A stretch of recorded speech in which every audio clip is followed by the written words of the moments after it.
Hi, this is Tom Ceunen. I'm filming for the PWC in Baijuwandu, the superfiner momentarily. And I had some people asking me questions of how I do this, what camera I use, how is my setup. So here we go. I bought a couple of months ago from the company Insta360 the new camera, the One X. It's a 360 camera. It's my new toy and I love it so much, and I will talk more about this. I bought this camera also together with their extended selfie stick, and it's actually an invisible stick.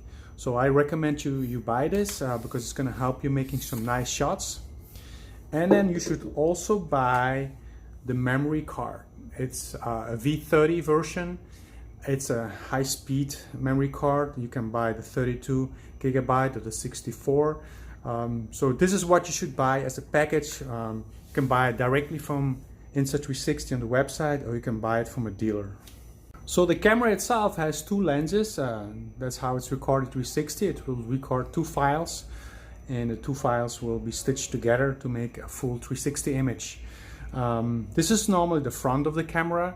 It has the lens, of course. It has a hole for the microphone. It has a display. The camera is off now, so you don't see anything. It has a big button and has a smaller button, and also a little LED that shows you if you're recording or not. On the back, that's virtually the same except the big buttons. So you have the lens, and then you have the little LED that shows you if you're recording. There's also a compartment for the battery. So there's a battery right in there now. And there's also an opening for the memory card. There's a memory card in. The camera also comes standard with this little connector that you can screw in, and it's pretty handy because that's how you can seal your camera if you're gonna attach it somewhere. So you can screw it in, and there's a hole, and I put myself in this little cord so you can attach it to something to secure the camera. So it's pretty solid. I like this, very good idea. What the camera also has is a protection carrying case, and it's right over here. It comes also with the package, and you can slide in. It's a neoprene sleeve, and you can slide in your camera. I use it when I launch. I put this on, and so I don't damage the camera if I don't want to film the launch. And once in the air, I will pull it off, and I will secure the end of the leash somewhere so I don't lose it. Now there's one thing I have to tell you is that this standard comes with this leash like this, and you can actually unbutton it, and then you can take it off. I think this is kind of a hazard. I mean, you can lose it. So what I did is I pulled this leash or this lanyard from the way back with a knot through the front. So now I cannot lose it. So now it's always fixed. There's no button. You can unbutton and lose something. So that's just a little tip I give you. Coming back to the camera, there is two kinds of batteries. Standard, you get a normal battery, but you can also ask for a cold weather battery. So it's going to resist better the cold. I have the normal in here. Typically fly in South America, so it's not so cold here. To normally switch on the camera is the little button. So you can switch it on, up. And what I'm going to do is not go through all the menus. That's not the idea. You can see other moves to that. But see, there's a little display. If it's really sunny, you don't see it so much, but that's not really necessary. There's a Wi-Fi connection. There's a Bluetooth connection. What's important is for paragliding is that you can program this camera so that with one touch you start recording. And I will show you. I'm going to first switch off the camera, and it will switch off by itself if you don't use it for a while. So if I'm in the air, I will only push the big button for 2 seconds. 21, 22, you see the blue light coming up, and then you can release. What the camera now does is it's go in recording mode. And there are different recording modes. Now it's doing 5.7K and 30 frames per second. But you can go like, for instance, 3K and 100 frames per second if you wouldn't do slow motion. So now it's recording. So if you want to stop the recording, you press once the big button. So it's very easy in the air. You only have to focus on one button. Starting is 2 seconds, hop, you release it, and it will go in recording mode. If you are satisfied with your recording, then you can just push it again and it will stop recording, and the camera will switch off and save battery. So let's have a look at this selfie stick here, invisible selfie stick. You can screw it on. And what is important is if you're going to extend the stick, and you don't see the other end, but it's kind of like 4 feet long. What is special at this stick is that if you see the two lenses here in the middle, this is where the image will be stitched, and the stick is right in this area, so the stick will be invisible. So if you film with this and the camera is like this and extended with a stick, you will not see the stick. So you have an invisible stick, and it's pretty cool if you want to make shots of yourself flying without any connection to your harness. Well, this is the way to do it.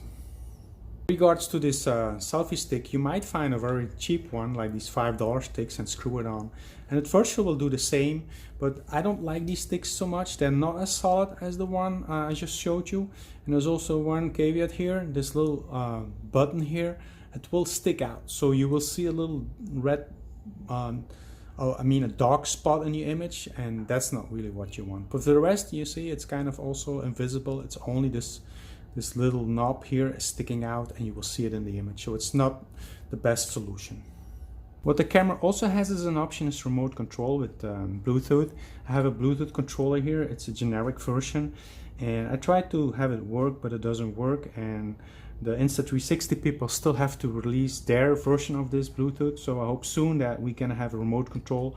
So the same one button, you will start the camera, and one click on the same button and you will stop the camera. So you can mount it somewhere where it's not reachable, and still you have nice recordings when you're flying. So how are you going to mount this camera? So the first thing I did was, in the back you have a big surface here, and I put with dual adhesive tape. I had a piece of Velcro and I stick it on my cockpit, and that was a very good idea. Only is that you have that piece sticking on here, and if you're going to use a selfie stick, yeah, that piece is going to be visible as a black stripe, and that's pretty annoying. So that's why I came up with another idea, and what I did is I made myself this piece out of aluminium, and it has a hole because you have to screw in to fix it. It has a little bit of support, and moreover it has the Velcro you're going to need to put it in your cockpit. So I'll show you how you can mount this. So the hole in the aluminium is going to line up with the hole of the camera, and then you can use that screw that you got with it, and you can screw it in. There we go, it's fixed. And now you see you have a nice mount, sticks up, points up a little bit, so it makes it easier to film. And that's going to go in your cockpit, and I will soon show you how I put it on my cockpit. So here you see my cockpit. It's actually an extension cockpit that goes on my front cockpit, where also I have a reserve. I'm flying with a Skywalker Air Range, the latest one, the XALPS 2. As you can see, my cockpit is pretty full, and that's also what happens with most of the compilers. There's no space on the cockpit. So you could put the camera on your head, of course, but I like to have it in front of me, and because it's 360, it's recording everything, so you don't really have to put it on your head. But now with this little extension, what I did is on the side of my Kobo, I put some Velcro, and now I can nicely put that camera on there. And now you see that if I put my camera on there, I have a nice view of the surroundings, and I do put the camera on the side. You could put it in the middle, but what happens is that the cockpit is gonna be obstructing sometimes the image, and if you put it on the side, you have a nice view all around.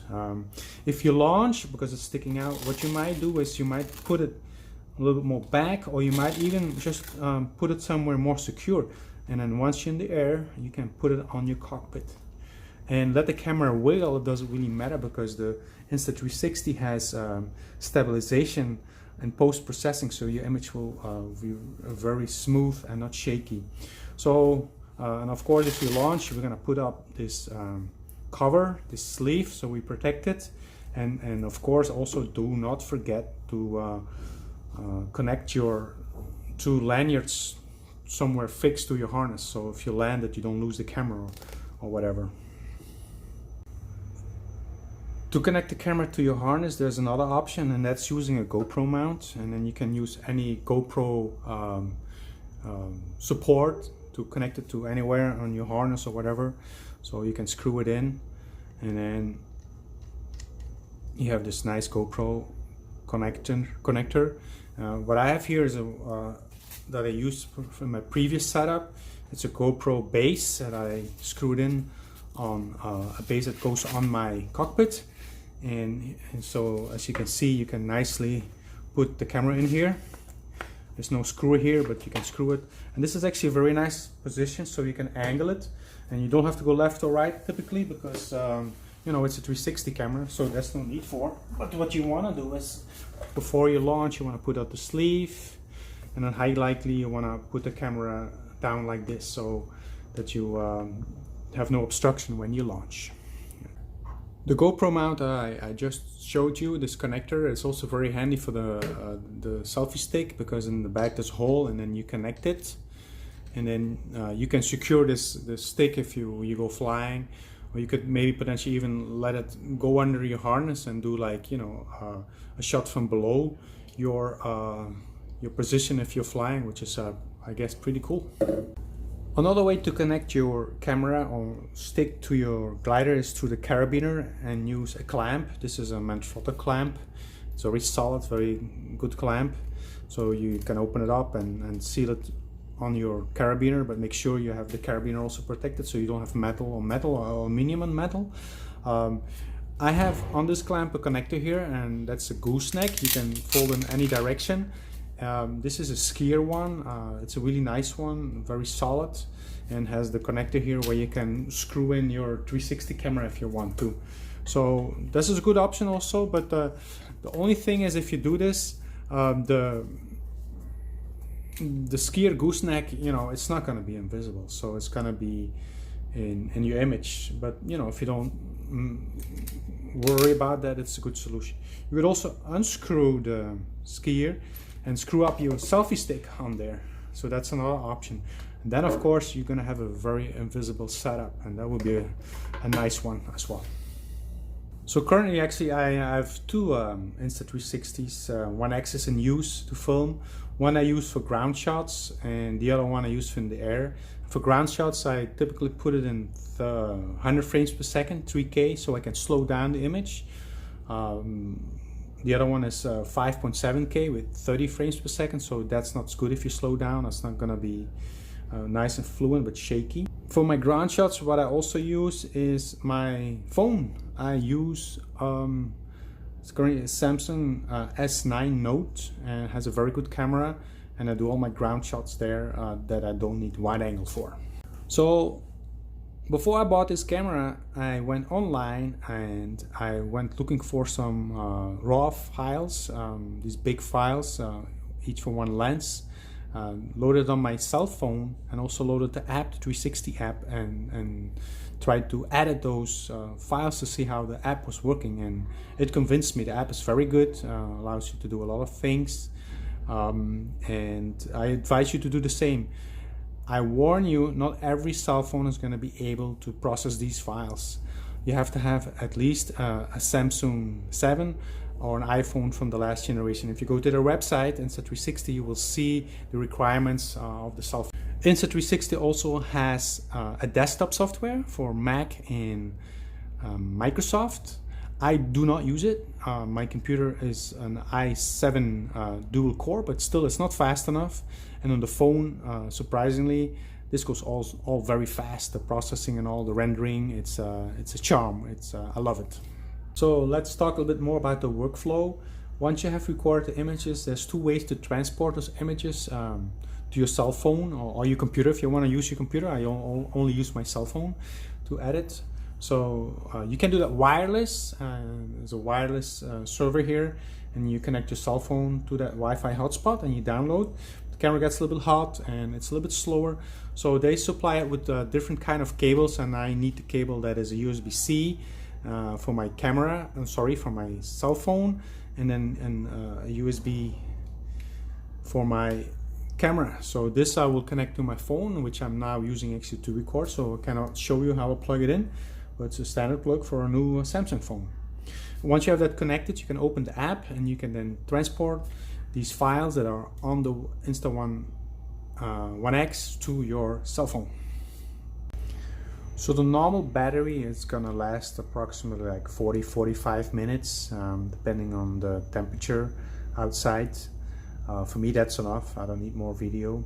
but you can always in flight, if you want to, you can connect this to an external battery and then charge your phone, your One X when you're flying. What you also can do in the air, you could change the battery. It's very easily accessible if you want more recording time, more power, so you can do that as well.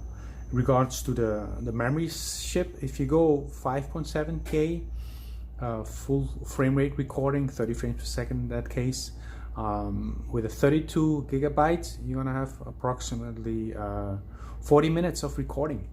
If you have 64, of course, you're gonna have 80 minutes of recording, and that's for me plenty enough. If you look at the battery, it's 40 minutes, and you only need 40 minutes of recording, unless you want to take longer shots. So if you power up your camera and you connect the camera to your cell phone, normally the app from Insta360 will pop up automatically. So it's now popping up in portrait mode, and you see here there is a phone and there's a camera, so you can look on the phone. I have a lot of video images here, and I have no pictures currently, I only take video, but you can also go to the camera and then you can see if there's anything on the camera. Now there's no pictures on the camera, but there is footage on the camera. I just took footage here from the room where I'm working out. So you can select that footage and then say save to app, and what it will do, it will load that information from the One X to your cell phone. You see it was pretty fast, it was only 6 seconds. But if you, for instance, take the 49, it will take a little bit longer. Once you have these files on your phone, you can start editing them, and you can see from today and yesterday I have a lot of files. And I choose, for instance, the 38 seconds. It's a 5.7K, 30 frames per second. You can open it up, and then the camera software, the app software will stitch those two lens files together, so you don't have to worry about it. And what you have as a result is you're going to have a 360 image, so you can browse through it. You can go up, down. Here you see, for instance, my connector to my Kobo where the camera is, but the camera is gone, of course, it's stitched away.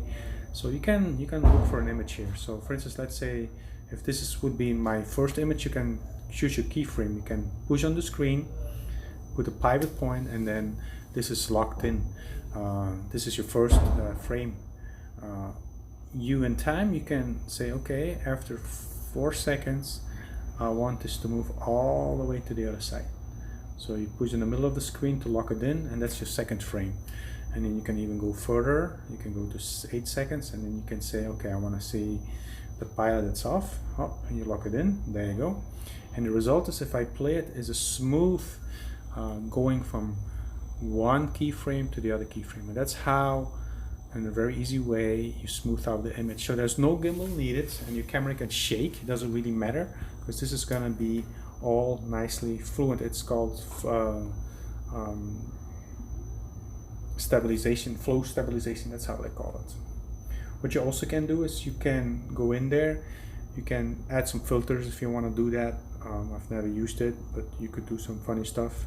But what I do use is the speed. You can speed up, and I give you an example. For instance, from this 12 seconds on, you can say, hey, what's going on next? I want to speed up 4 times. And then what you can do is you can just drag it, and this is going to be all speed up. So say this is okay.